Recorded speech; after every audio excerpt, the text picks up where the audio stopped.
शिवसेना महायुतीचे उमेदवार म्हणून आपण मला या मतदारसंघाचा आमदार म्हणून भरघोस मतांनी साऱ्यांनी मतदारांनी निवडून दिलेलं होतं.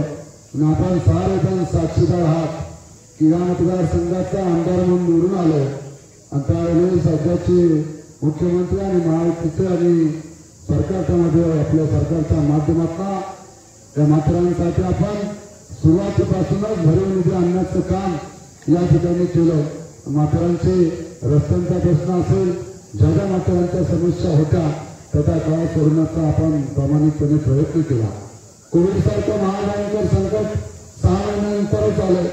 2 वर्ष कोविडमध्ये गेले आणि संपूर्ण मतदारसंघाचा विकासाला खीळ बसली असताना पुन्हा एकदा राज्यामध्ये शिवसेना महायुतीचं सरकार आलं. आदरणीय शिंदे साहेब महाराष्ट्र राज्याचे मुख्यमंत्री म्हणून विराजमान झाले आणि म्हाताऱ्यांच्या आणि संपूर्ण मतदारसंघाच्या विकासाला गती देण्याचं काम आम्ही साऱ्यांनी एकत्रपणे या ठिकाणी केलं.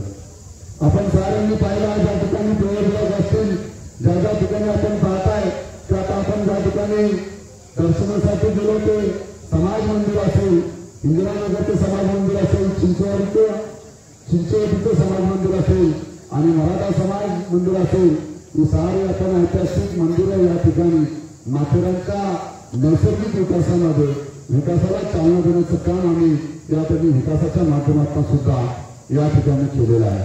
आणि या 5 वर्षामध्ये आपण साऱ्यांनी पाहिलं म्हाताऱ्यांच्या रस्ते असतील, म्हाताऱ्यांच्या संरक्षण भिंत असतील, ग्रामीण वाढ असतील, अशा अनेक कामं आपण या ठिकाणी म्हाताऱ्यांची या 5 वर्षाच्या कालावधीमध्ये करण्याचा प्रयत्न आम्ही त्या ठिकाणी केलेला आहे. मला सांगायला अभिमान वाटतो की जवळजवळ 175 कोटी रुपयाचा निधी म्हाताऱ्यांसाठी या ठिकाणी या 5 वर्षामध्ये आपण उपलब्ध करून दिलेला आहे. पुढील काळामध्ये सुद्धा जो विकास आपण संपूर्ण मतदारसंघामध्ये केलेला आहे तो संपूर्ण आपल्या साऱ्यांसमोर आहे.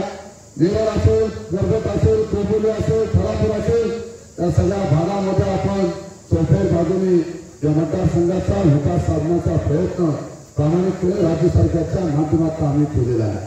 आणि म्हणून आता चित्र बदललेलं आहे.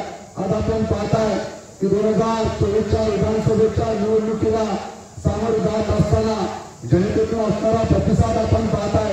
ज्या ज्या भागामध्ये जावं त्या भागामध्ये उत्स्फूर्तपणे जनता रस्त्यावर उतरलेली आहे. हे खऱ्या अर्थाने शिवसेना महायुतीच्या माध्यमातून या मतदारसंघामध्ये या 5 वर्षामध्ये जवळजवळ 2900 कोटी रुपयाची कामे आपण या मतदारसंघामध्ये आणलेले आहेत. आणि म्हणून मोठा विकास या मतदारसंघामध्ये झालेला आहे आणि म्हणूनच जनता उत्स्फूर्तपणे प्रचाराच्या दरम्यान रस्त्यावर उतरलेली आहे. आज मी माथेरानमध्ये आलो. मी माथेरानमध्ये येत असताना सुरुवातीला अशोकवाल असणाऱ्या माझ्या सगळ्या सहकार्यांनी माझं स्वागत आपण त्या ठिकाणी केलं.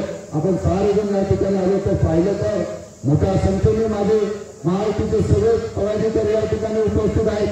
19ची विधानसभा मी पाहिलेली होती.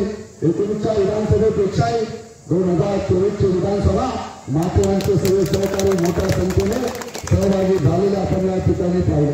मोठ्या प्रचाराच्यासाठी आपण सारेजण एका विचाराने एका ध्येयाने एकत्रपणे महायुतीचा प्रचार या ठिकाणी करत आहात.